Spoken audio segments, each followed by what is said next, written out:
오늘은 주기도문의 5번째 강구입니다. 율법과 은혜 또는 억압과 감사라는 제목으로 나누겠습니다. 우리는 계속해서 죄들의 용서에 대해서 다루고 있습니다.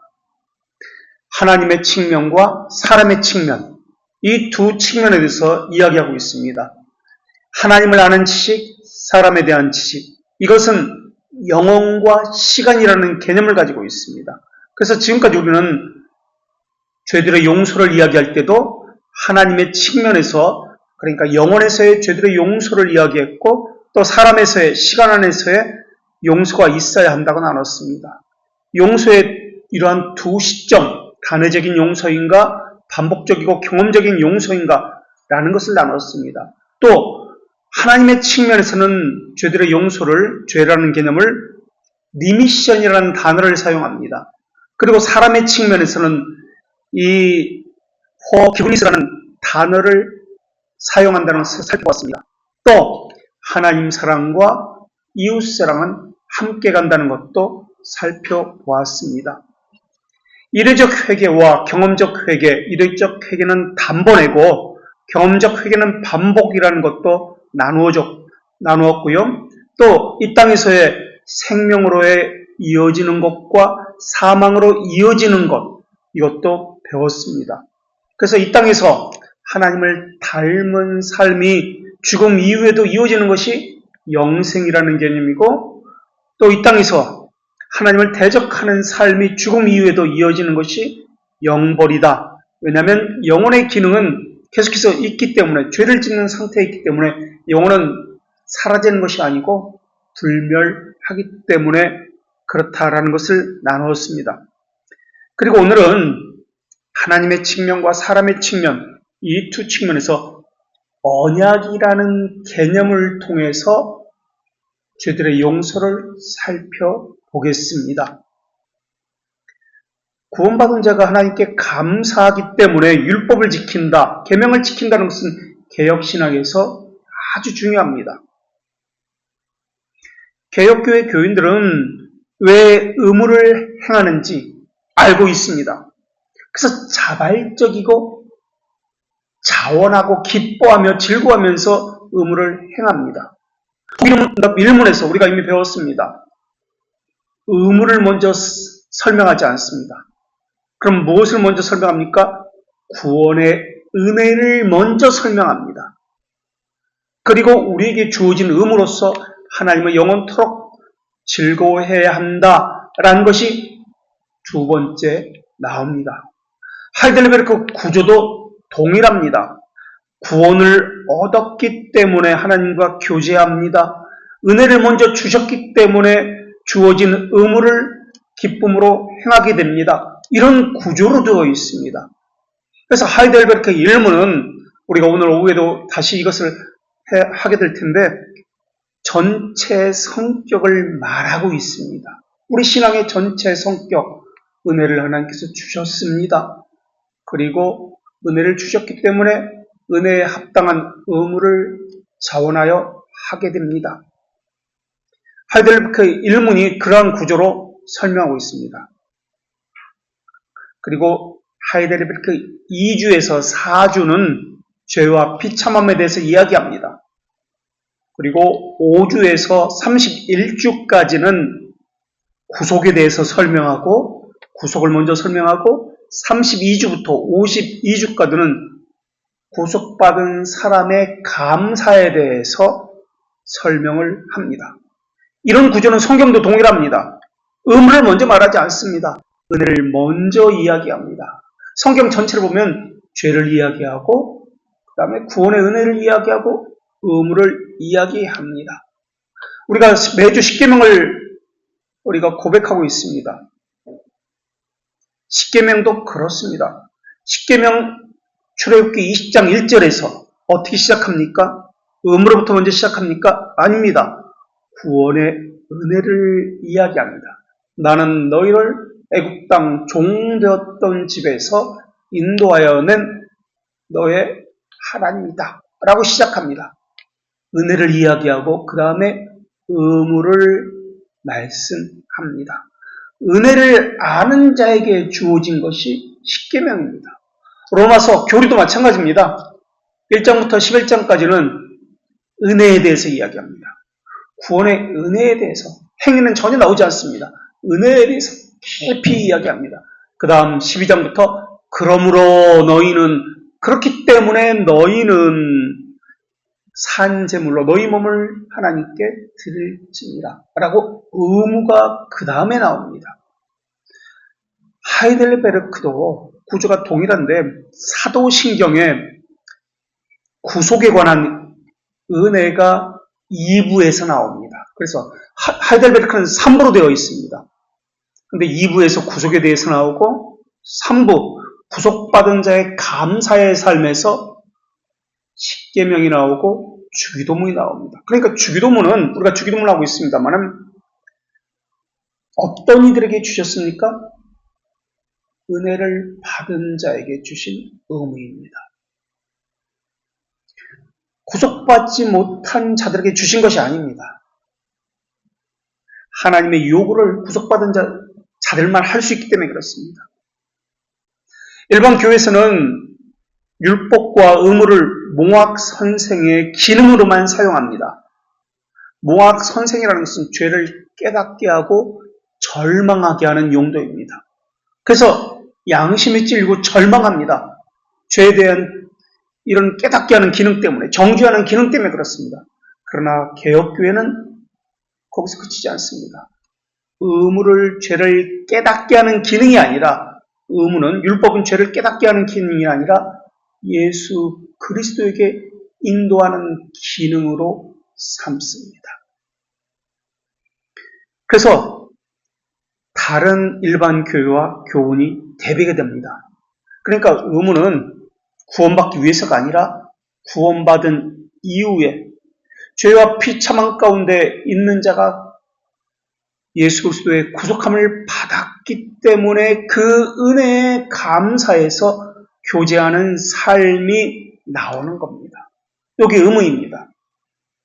그래서 하이델베르크에서 구속을 가르치고 그 다음에 3부에서 구속을 가르친 이후에 2부에서 사도신경을 가르치고, 정확히는 하이델베르크 2부에서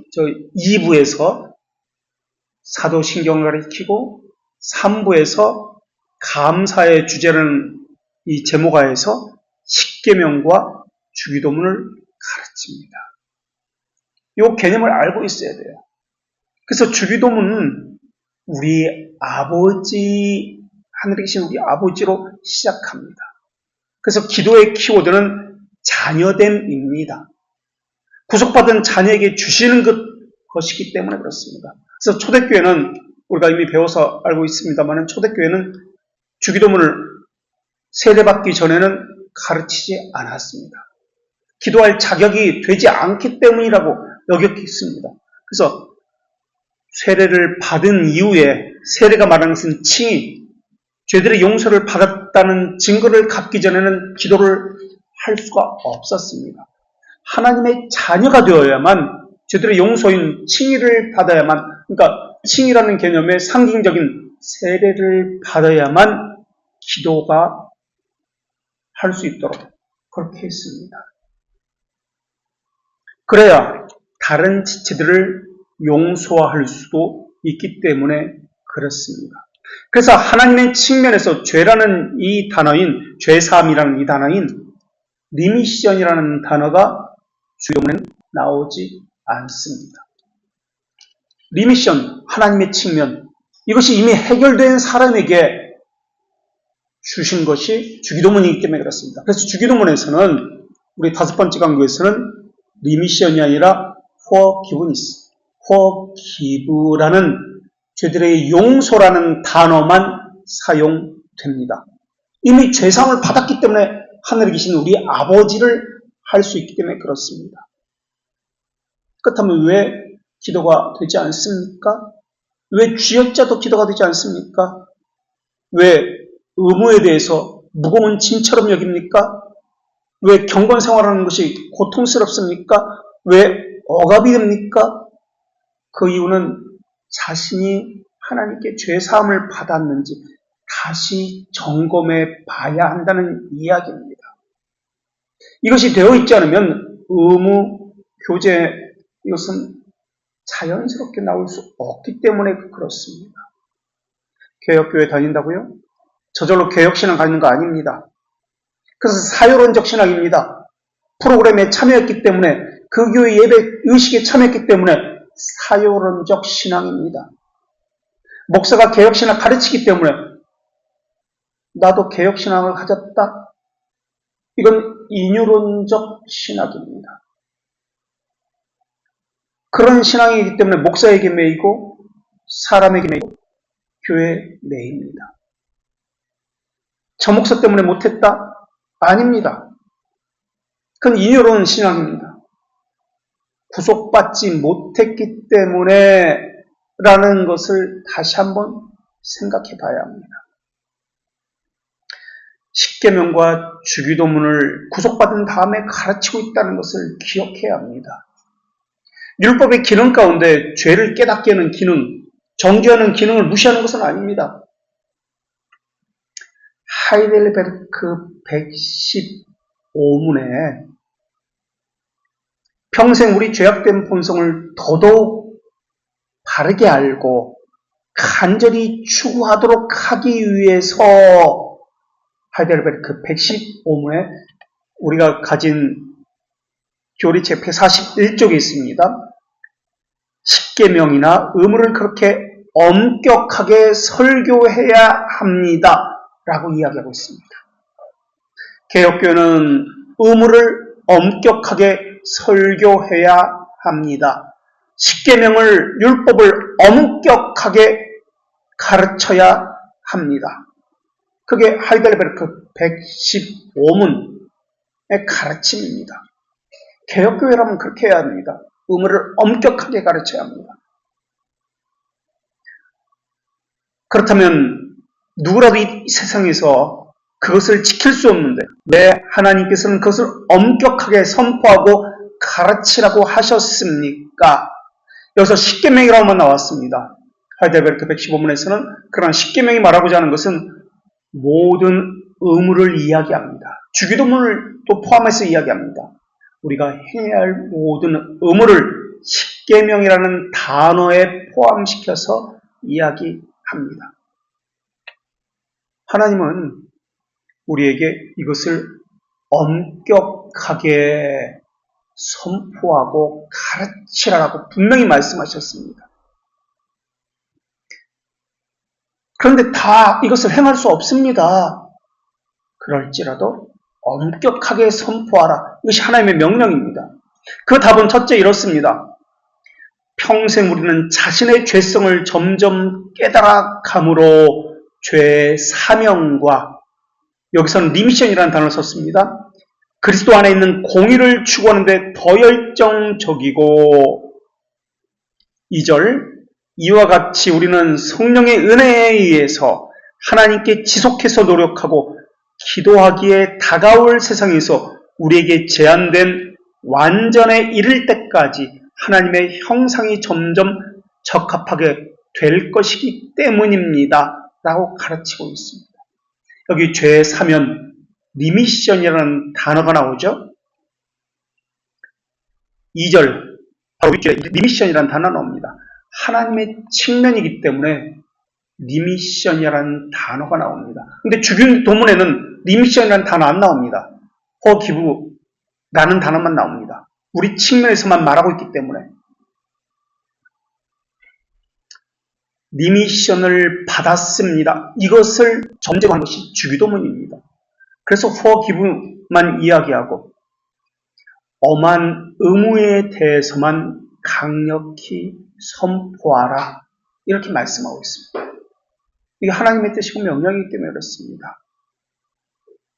그래서 우리는 죄 사함을 받았습니다. 리미션을 이미 받았습니다. 라는 것을 전제로 다른 사람의 죄들을 용서할 수 있습니다. 해야 합니다. 이렇게 가르치고 있습니다. 그럼 왜 다른 사람의 죄를 용서하지 못합니까? 왜 비난하고 미워하고 원망합니까? 다시 말씀드립니다만 하나님으로부터 죄 사함을 받았는지 다시 점검받아야 합니다. 리미션을, 칭의를 받지 못한 사람은 다른 사람의 죄들을 용서할 수가 없기 때문에 그렇습니다. 그런데 이 하이델베르크 115문에서 또 뭐라고 나옵니까? 리미션 다음으로 나오는 것이, 다시 한번 1절을 읽어보겠습니다. 첫째, 115문 1절. 평생 우리는 자신의 죄성을 점점 깨달아감으로 죄 사명과, 리미션 나왔습니다. 하나님의 측면에서 죄 사명을 받았습니다. 죄 사명과 그리스도 안에는 뭐라고 나옵니까? 그 다음에 어떤 단어가 나오죠? 정의, 공의입니다. 왜 공의가 나왔을까요? 우리 정의와 공의에 대해서 배웠습니다. 왜 공의가 나왔습니까? 정의가 나오는 게 아니고 왜 공의가 나왔습니까? 왜 저스티스가 아니라 라이처스니스라는 단어가 사용되었습니까? 그리고 예수 그리스도 안에서의 라이처스니스라고 나왔습니다. 왜 그렇죠? 우리 이미 이것을 배웠습니다. 예수님께서 하나님의 정의를, 저스티스를 이미 담당하셨기 때문에 우리에게는 하나님의 자비하심에 의한 것이 전가됩니다. 이것을 공의라고 합니다. 그래서 라이처스니스라고, 공의라고 분명히 그렇게 나와 있습니다. 왜냐하면 그 바로 앞에 리미션, 죄사함을 말씀하고 있기 때문에 하이델베르크 115문에서는 정의가 아니라 공의가 우리에게 주어집니다 라고 분명히 나옵니다. 그렇다면 죄사함을 받지 못한, 리미션을 받지 못한 유기된 자에게는 무엇이 주어집니까? 무슨 심판? 하이델베르크 7장과 웨스트민스터 33장에서, 신앙고백 33장에서 나오는 것처럼 어떤 심판? 유기된 자에게는 공의의 심판이 아니라 정의의 심판이라고 나옵니다. 왜냐하면 예수 그리스도께서 그들을 위해서는 심판을 받지 않으셨기 때문에 그렇습니다. 그들 스스로 정의의 심판을 받으셔야 했기 때문에 그렇습니다. 받아야 하기 때문에 그렇습니다. 그러나 예수 그리스도에게 접붙인 자들은 예수 그리스도께서 이미 정의의 심판을 받았기 때문에 그들에게는 공의의 심판, 다른 말로 무슨 심판이라고도 이야기하죠? 공의의 심판을 무슨 심판이라고도 이야기하죠?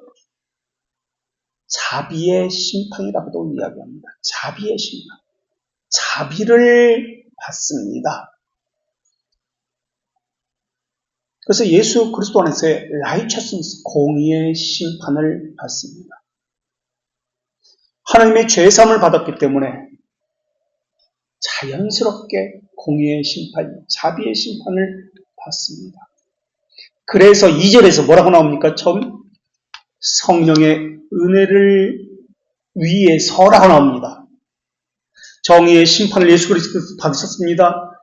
그리고 그리스도에게 접붙인 자들은 공의의 심판을 받았습니다. 그래서 성령께서 그들과 함께 하십니다. 성령의 은혜를 115문에서 2절에서 이야기합니다. 성령의 은혜로 지속해서 노력하고 기도합니다. 이렇게 가르칩니다. 주기도문은 정의의 심판을 예수님이 이미 받은 그 사람들에 한해서, 공의의 심판을 받은 그 사람들에 한해서, 공의의 심판을 받았기 때문에 성령의 은혜가 있는 사람들에 한해서 주어진 것이 주기도문입니다. 그러니 그들에 한해서 다른 사람의 죄들을 용서할 수 있습니다. 이런 논리 구조를 갖습니다. 그렇다면 이렇게 질문할 수 있습니다. 아니, 이미 구원받았는데 뭘 더 노력합니까? 그거 안 해도 구원받았는데, 아무것도 안 해도, 기도 안 해도 구원받는데 왜 우리는 의무를 해야 하고 이렇게 힘들게 이거 하라 저거 하라 그렇게 이야기하는 겁니까?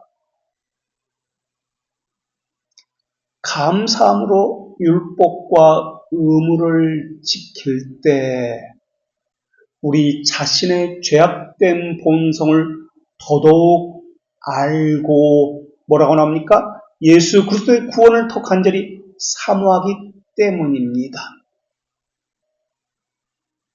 감사함으로 율법과 의무를 지킬 때, 감사함으로 율법을 지킬 때 우리 자신의 죄악된 본성을 더 잘 깨닫고 그렇기 때문에 예수 그리스도의 구원을 더 간절히 사모하게 됩니다. 그래서 더 구원을 사모하는 자들에게 하나님께서는 구속의 은혜를 더더욱 깨우치십니다. 더더욱 구속의 은혜를 깨우치면 그 사람은 더욱 깊이 감사하는 마음으로 율법을 지키게 됩니다. 그래서 이런 순환 구조를 가지고 있는 것이 신앙생활입니다. 그래서 신앙생활은 첫째, 죄와 비참함을 깨닫습니다. 둘째, 죄와 비참함을 깨닫고 첫째, 둘째, 구원의 은혜를 깨닫습니다. 구원의 은혜를 깨달은 사람은 셋째, 감사의 삶, 의무에 대해서 자발적으로 자원하는 그런 감사의 삶이 이어집니다. 이 삼중적인 삶이 계속해서 반복되어서 교차가 됩니다. 이 지속적인 반복이 신앙입니다. 이 반복적인 신앙이 우리 삶이 이생에서 마치고 목적지인 완전에 이를 때까지 성령께서 함께 하시도록 구하는 것이 기도입니다. 그래서 구원받은 사람은 구속의 은혜를 알고 성령께서 함께 하셔서 감사함으로 의무를 행하게 됩니다. 그래서 점점 하나님의 형상을 닮아갑니다. 그렇다면 이 115문을 반대로 이야기하면 어떻게 되는 것입니까? 율법과 의무를 무시하면 예수 그리스도를 배울 수 없습니다. 성령의 은혜를 경험할 수 없습니다. 이런 논리가 됩니다. 하나님 나라에서 어떻게 살지를 모릅니다. 이런 말이 됩니다. 하나님 나라는 죄를 가지고 들어가는 나라가 아닙니다. 죄가 없는 나라입니다. 죄 지은 사람도 들어갈 수 없는 나라입니다. 죄 짓지 않은 사람이 가는 나라입니다. 그래서 죽음과 사망이 없는 나라입니다. 하나님의 나라는 하나님의 말씀을 지키고 순종하는 사람들이 사는 나라입니다. 그렇다면 사람은 모든 것을 순종할 수 없지 않습니까? 라고 질문할 수 있습니다. 예, 이 땅에서는 완전할 수 없기 때문에 모든 것을 지킬 수 없습니다. 그러나 경향성을 가질 수 있습니다. 방향성을 가질 수 있습니다. 그것을 이야기하는 겁니다. 어떤 사람이 이렇게 이야기할 수도 있습니다. 아니, 교회가 왜 이것도 못한다, 저것도 못한다, 맨날 책망만 합니까? 왜 율법을 가지고, 잣대를 가지고 그렇게 책망만 하는 겁니까? 잘하는 것은 칭찬을 하고 격려해야 하는 것 아닙니까? 그래야 더 발전되고 사람이 칭찬은 고래도 춤춘다고 하는데 그렇게 해야 하는 것 아닙니까? 그렇지 않아도 6일 동안 세상에서 고통스럽게 힘들게 살아왔는데 교회까지 와가지고 그렇게 죄인 소리 들어야 하는 것입니까? 칭찬은 고래도 춤춘다 라는 말이 성경적입니까? 하나님의 가르침입니까? 이런 사람은 칭찬은 고래도 춤춘다. 교회 와서 세상에서 힘들게 살았기 때문에 교회 와서 위로를 받아야 된다 라고 생각하는 사람은 하나님의 말씀으로 자기를 살피는 사람이 아닙니다. 자기가 위로받을 수 있는 사람인지 아닌지를 살피는 사람입니다. 다시 말하면 자기 의를 가지고 하나님 나라에 들어가려고 하는 사람입니다. 자기 의를 확인받고 싶어하는 사람입니다. 하이델베르크의 구조가 무엇입니까? 성경의 구조가 무엇입니까? 위로입니까? 비참함입니까? 칭찬입니까? 절망입니까? 어떻게 하는 것이 성경대로 하는 가르침이고 설교입니까? 죄인이라는 것이 전제됩니다. 하이델베르크 115문에서 어떻게 이야기합니까? 강하게 엄격히 가르쳐라. 의무에 대해서 분명히 말씀하고 있습니다. 이것이 선명하게 가르쳐져야 예수 그리스도의 구속이 필요하다는 것을 깨닫고 구속의 의무에 대해서, 구속의 은혜에 대해서 갈망하게 되어 있습니다. 이것이 하이델베르크 115문입니다. 비참함과 자신이 죄인이라는 이 절망의 상태가 없으니까, 그러니까 자기의가 있으니까 어떻게 생각합니까? 율법은 무거운 거야. 의무는 무거운 지면 그건 벗어버리고 싶어. 우리를 억압하는 거야. 왜 우리를 고통스럽게? 그런데 성경에 뭘 이야기합니까? 교리문도 없어서 어떻게 가르칩니까? 의무를 엄격히 가르치고 선포하라. 이게 성경적입니다. 율법을 설명할 때, 십계명을 설명할 때 잘한 것만 가르쳐라라고 이야기합니까? 죄, 못한 거, 책만 받을 짓은 말하지 말라라고 이야기했습니까? 십자가는 말하지 말고 부활과 사랑만 말하라고 했습니까? 아닙니다.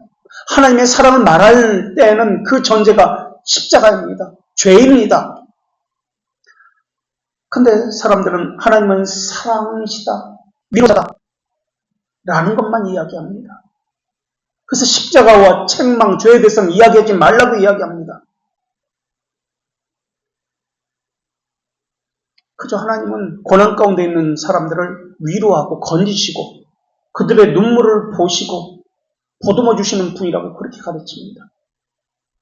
그러다 보니까 개인주의적 사고가 만연하게 되었습니다. 그러다 보니까 십자가의 은혜가 뭔지 모르고 억압이다, 의무를 이야기하면 간섭이다, 무거운 짐이다, 그렇게만 여기고 있습니다. 어떻게 그런 이상한 논리를 가지고 교회 안에 들어와서 신앙생활을 하는지, 우리 신앙고백서는 그런 논리를 말하고 있지 않습니다. 이 죄들의 용서 하나만 봐도 그렇습니다. 피상적인 사랑이 아닙니다. 죄 사함이 먼저 있습니다. 죄가 먼저 있습니다. 책망, 철저한 자기 절망이 있습니다. 그런 다음에 이것이 전제된 사람에게 우리 의무에 대해서 강력히 이야기합니다. 다른 사람의 죄를 용서하라. 이 주기도문의 5번째 강구는 명령형입니다. 고대 이단이었던 마르치오는 어떻게 가르칩니까? 사랑만 이야기해라. 죄 이야기하지 말라. 책망 이야기하지 말라. 교회가 무슨 절망만 주냐? 칭찬은 고래도 춤추게 하는데 칭찬하라, 위로하라. 한 주간 동안 그렇게 고통받고 세상에 살다 왔는데 교회에서마저 그렇게 죄를 이야기하겠어? 의무 이야기하지 마. 이게 마르치온의 가르침입니다. 율법 시대도 끝났는데 왜 은혜 시대, 복음 시대 의무들을 그렇게 강력히 이야기해? 고대 이단 마르치온의 후예들의 주장입니다. 종교개혁 시기에도 이런 사상은 있었고 지금도 있습니다. 종교개혁 시기 이후에 옷을 계속 갈아입고 시대에 따라 다른 방식으로 다른 사람들이 똑같은 주장을 합니다. 사랑과 의를 나눠버리고 구약의 하나님과 신약의 하나님을 나눠버립니다. 하나님의 측면과 사람의 측면을 분리시켜버렸습니다. 그리고 그러던 이렇게 이야기합니다. 우리는 할 게 없어. 하나님 은혜를 주시면 모든 것을 할 수 있어. 우리는 가만히 있으면 돼. 하나님이 하실 때까지, 우리 마음을 움직여 주실 때까지 하나님의 때에 하나님이 저절로 이루실 거야. 언젠가는 순종하게 되어 있어. 지금은 이렇지만 언젠가는 저절로 잘 되게 되어 있어. 이 주장은 샌더맨주의라고 말씀드렸습니다. 17세기, 18세기 스코틀랜드 샌더맨 2단입니다. 샌더맨이 주장했던 샌더맨주의, 로버트 샌더맨의 샌더맨주의입니다. 왜 그렇게 의무를 엄격하게 매일매일 그렇게 가르칩니까? 우리는 그 질문의 답도 성경에서 찾아야 됩니다. 우리 그 질문의 답도 우리의 믿는 신앙 고백서와 교리문답에서 찾아야 됩니다. 내 게으름에서 사람들의 관습과 세상의 가치관에서 그 답을 찾으려고 해서는 안 됩니다. 십계명을 주어졌을 때 어떻게 주어졌습니까? 하나님은 그냥 이 십계명을 주지 않았습니다. 큰 구름과 번개와 천둥 가운데, 벼락 가운데 하나님의 임재가 있었습니다. 사람들은 우리가 무서워서 하나님께 나아갈 수가 없나이다라고 했습니다. 두려웠습니다. 하나님의 거룩하심 앞에 자신의 죄성이 드러나는 것이 너무나 고통스러웠습니다. 그래서 모세에게 가서 하나님께 대신 받아서 우리에게 전해주십시오 라고 합니다. 두렵고 떨림으로 받았습니다. 이것을 행하면 살고 이것을 행하지 않으면 죽는다라는 서약식도 행했습니다. 그래서 이스라엘의 절반이 그리심산에서 6지파가, 나머지 6지파는 그리심산은 축복을 선포할 때 아멘이라고 했고, 에발산은 저주를 선포할 때 아멘이라고 했습니다. 마주 보이는 비슷한 크기의 산입니다. 그리고 그 에발산과 그리심산 가운데 세겜 골짜기가 그 안에 있었습니다. 언약식을 거행합니다. 이건 단순한 의식이 아닙니다. 형식적인 거 아닙니다. 청각적이고 시각적이고 삶에서 나오는 실천적 언약 의식입니다. 하나님 말씀에 대한 순종과 불순종이 어떤 결과를 나오는지에 대해서 자기 스스로 고백하는 거예요. 그래서 이 산과 산 사이에 골짜기가 있었습니다. 그래서 아멘 그러면 이 아멘이라는 우리의 소리가, 내 소리가 저 산에서 메아리쳐서 내 귀에 다시 들립니다. 자기 목소리로 말하고 자기 목소리로 듣는 이런 확약하는 의식입니다. 개혁교회도 이 의식을 치릅니다. 이것을 언약식이라고 합니다. 그게 처음 교회에 와서 등록할 때입니다. 그리고 성찬식을 언약식이라고 이야기하는데 이것은 처음 하는 것이 아니라 반복해서 하기 때문에 언약갱신식이라고 이야기합니다. 이게 성찬입니다. 그래서 우리가 다음 주에 다루는 것은 언약과 관련해서 5번째 간구를 살피게 될 겁니다. 이 언약은 영원성을 가졌다는 것을 이야기할 것입니다. 우리는 세상 관점을 가지고 언약, 결혼이라는 개념을 생각합니다. 사람이 결혼했다가 이혼하면은 다른 사람과 결혼할 수 있다고 생각합니다. 하나님의 측면에서 바라보지 않습니다. 신앙인을 이야기하는 겁니다. 믿지 않는 사람을 이야기합니다. 새롭게 다른 사람과 결혼했다. 이게 합법적이다. 예, 세상에서는 합법적일 수 있습니다. 그러나 하나님의 측면에서는 언약은 영원성이 있기 때문에 그것을 결혼이라고 여기지 않습니다. 간음이라고 여깁니다. 새롭게 사람들은 결혼한 것으로 봅니다. 그래서 법적으로 아무 문제가 없다고 생각합니다. 그런데 아닙니다. 하나님의 측면에서는 언약은 영원성을 가지고 있기 때문에 사람이 마음대로 변개할 수가 없습니다. 사람은 타원했으니까 난 합법적이라고 생각할 겁니다. 아닙니다.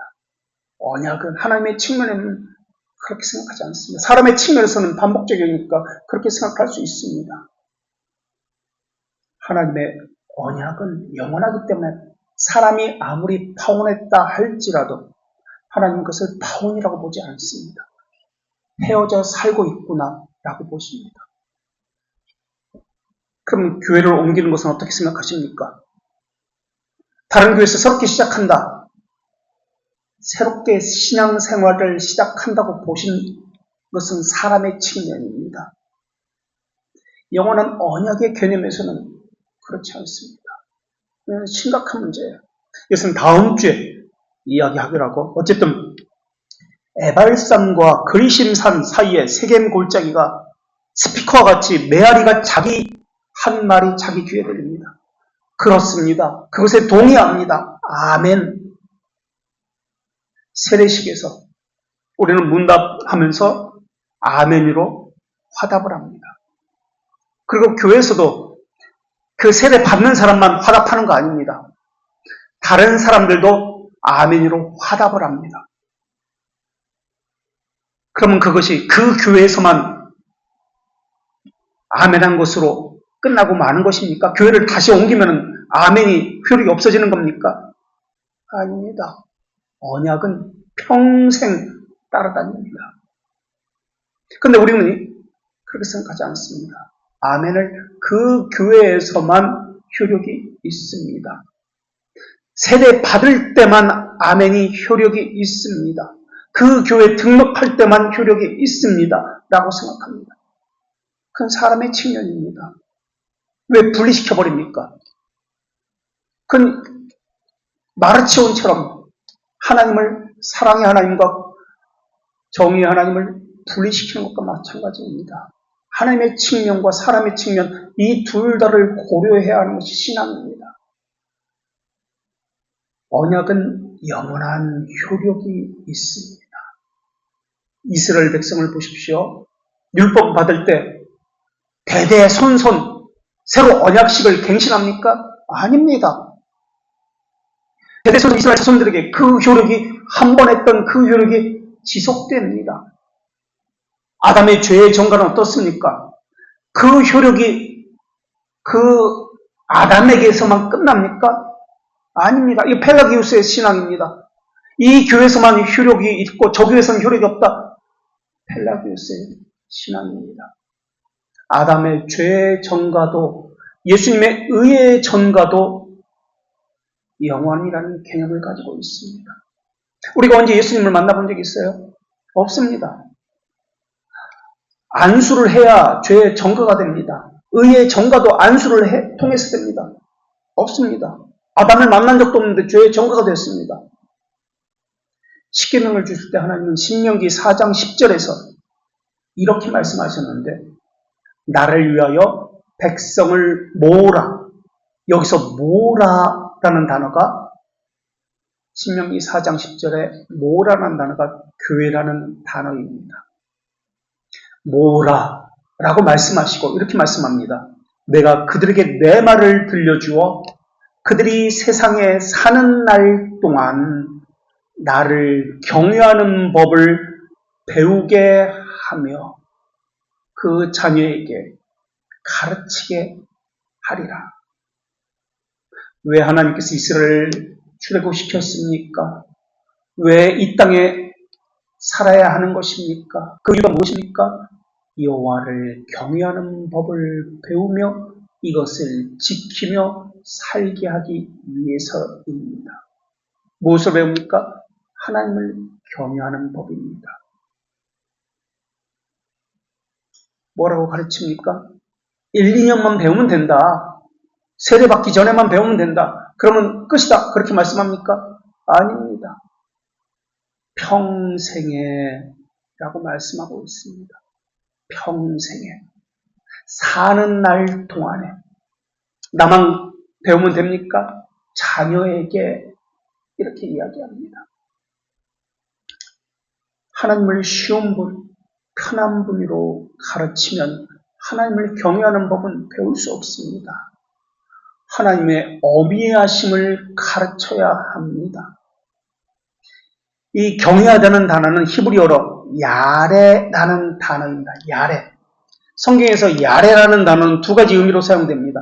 하나는 본능적인 두려움입니다. 본능적인 두려움. 갑자기 산길에 캄캄하면서 큰 호랑이나 멧돼지를 갑자기 만났을 때 눈이 빨갛게 나를 향해서 뛰어올 때 본능적으로 두려움을 가지고 떨 때 그 두려움이라는 의미입니다. 이 단어는 아담이 범죄 후에 하나님을 피해서 숨었을 때 사용된 그 단어 야레, 두려움입니다. 두 번째는 거룩함과 순결함에 대한 두려움입니다. 떨림, 탐복과 같은 그런 개념에서의 두려움입니다. 하나님께서 신명기 4장 10절에서 말씀하신 경외는 이 개념을 가지고 사용되었습니다. 하나님의 거룩하심 앞에 두려워서 떠는 것, 존경하는 것, 탐복하는 것, 그런 개념입니다. 하나님의 거룩하심 앞에, 어미로우심 앞에 두려워서 떨고 있는 것, 이것이 예배라는 개념입니다. 마음에만 두는 게 아닙니다. 경외하다는 것은 마음의 경외심을 가지고 행동으로 엎드려서 조아리는 것, 이게 예배라는 개념입니다. 하나님이 어떤 분인지 바르게 바라보는 것, 경외심을 가지고 하나님의 거룩하심 앞에 내가 죄를 짓지 않도록 살피는 것, 경외심에 합당한 태도를 가지는 것, 이게 야레입니다. 그런 상태에서 정결 예식을 하고 주어진 것이 십계명입니다. 십계명을 그렇게 사용해야 한다. 그러니까 의무를 그렇게 사용해야 한다. 의무를 그런 자세로 받들어야 한다. 이런 개념에서 아멘, 아멘 서약식을 한 겁니다. 그래서 서약식을 함부로 생각하면 안 됩니다. 함부로 여기서도 안 됩니다. 의식, 의무, 율법, 십계명은 엄격하게 가르쳐야 하고 엄격하게 배워야 합니다. 하나님이 완전히 엄격히 가르치라고 말씀하셨습니다. 그러나 우리는 이것을 다 지킬 수 없습니다. 그래도 하나님은 다 지킬 수 없다 할지라도 그렇게 전하라고 말씀하셨습니다.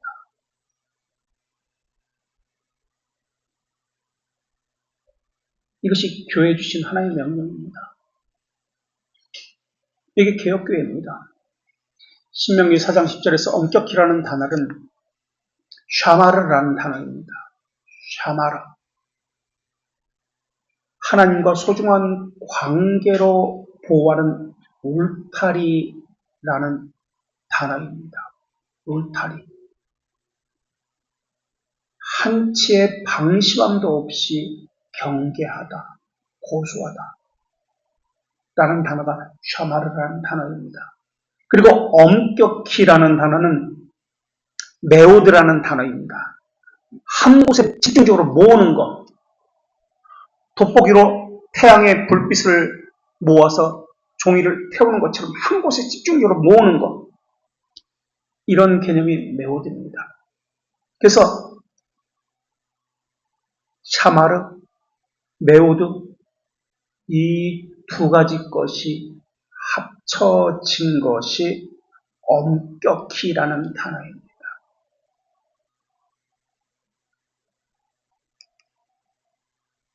거룩한 긴장감을 가지고 의무를 다하는 것, 그렇게 가르치는 것, 그렇게 엄격히 지키는 것, 이것이 개혁교회입니다.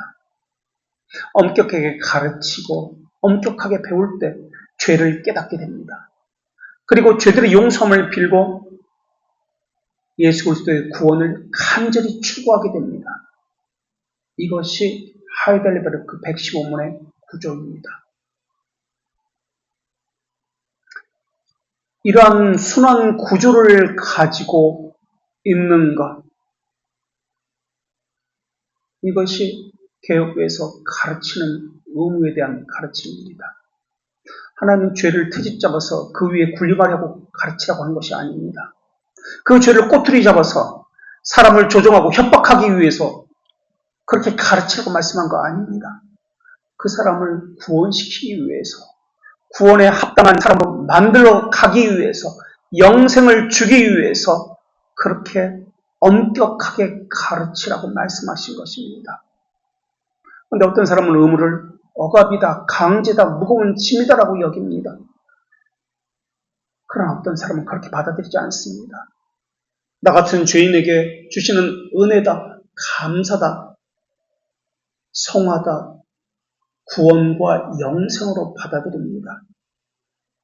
개혁신앙이 가르치는 것은 구원의 은혜를 전제로 가르칩니다. 그래서 개혁신앙은 감사의 편에서 십계명과 주기도문을 가르치고 있습니다.